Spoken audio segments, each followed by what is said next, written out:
Well, it's a real pleasure to welcome back Anies Baswedan to the Bloomberg NEF Summit in Bali. Looking at the experience of Jakarta, we're facing complex challenge. Look, we have 11 million people, and we have 16 million registered motorized vehicles. So we have more motorized vehicles than people officially. Let's assume that it's 11 million people, 11 million motorized vehicles. How do we change that equations?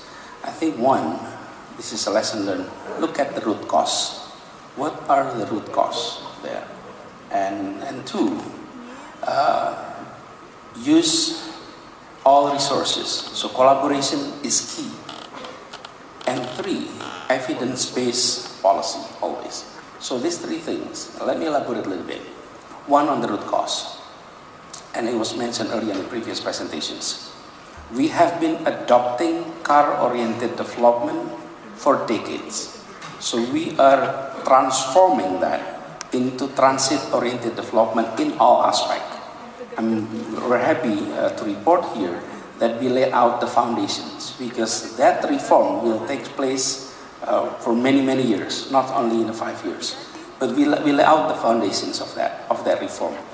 When we are talking about converting into transit-oriented development, it means one, spatial planning is being changed. And we did that. So we did the spatial planning change, but the result of the spatial planning change can only be seen in the next few years. Zoning regulations were reformed, permits for higher towers were given if you're near a train station, for example. And with that conversion, we are seeing tripling in terms of daily ridership. In 2016, 2017, daily ridership was about 350,000. Now it's 1 million per day. And when you are seeing 1 million people taking public transport every day, then they are leaving their cars, their two-wheelers behind. If we are able to double our fleet, it simply shows we have the fiscal capacity for procurement. But if you triple ridership, it means we are seeing change of behavior within our population. And that's what we are seeing, and that's what we're happy about.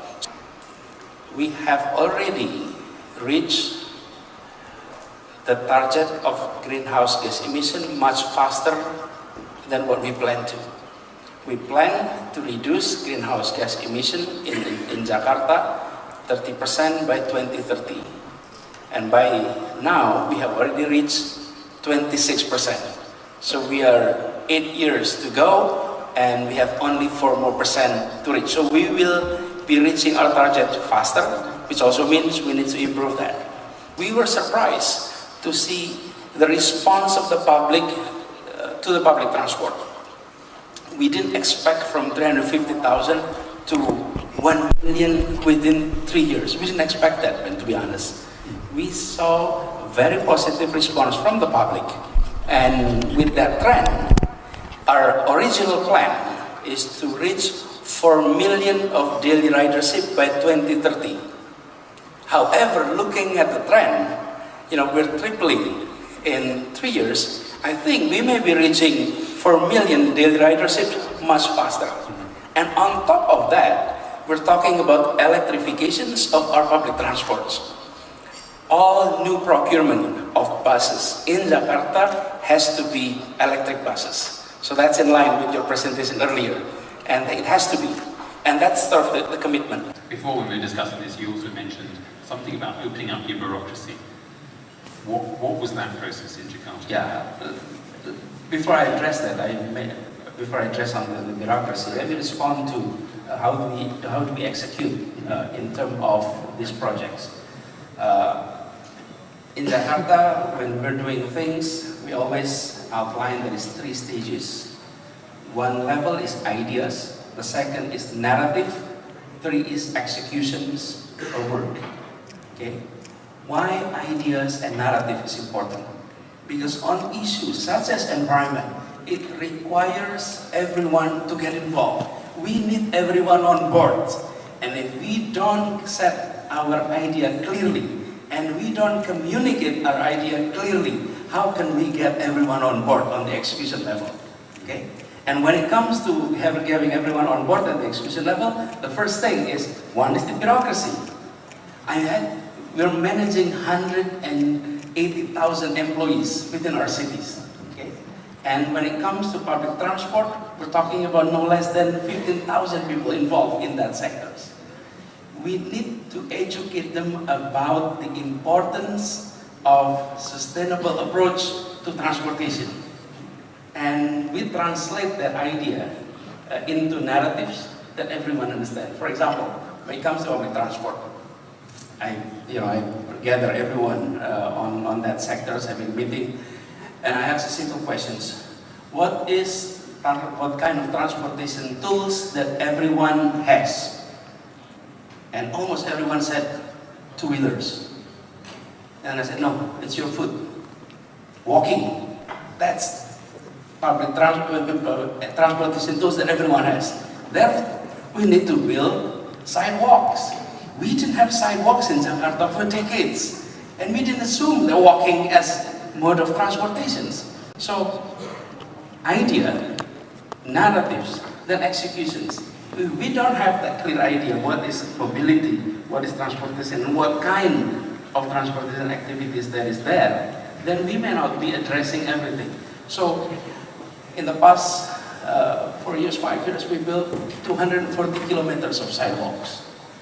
That's require reforming the paradigm of our bureaucracy. Our bureaucracy used to think when it comes to public transport mobility, then it has to be motorized.